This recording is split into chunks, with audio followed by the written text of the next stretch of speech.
आज से 2 साल पहले जब तेरा छोटा भाई बीमार था, तूने मुझसे 5 लाख रुपए उधार लिए थे। अगर शाम तक मेरे पास मेरे पैसे नहीं पहुंचे, तू और तेरा भाई खत्म। समझ गया ना तू?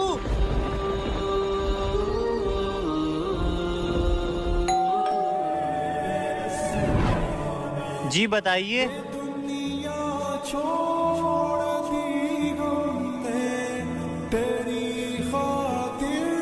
छोटे जमात वाला आए, क्या मैं उनके साथ चला जाऊं? भाईजान आप बेफिक्र होकर जमात में जाओ, बेशक मदद करने वाला अल्लाह है।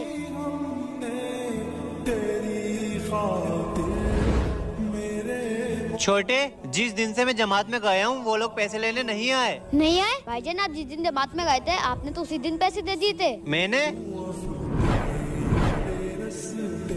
ले छोटे, उन लोगों को उधारी के पैसे दे देना।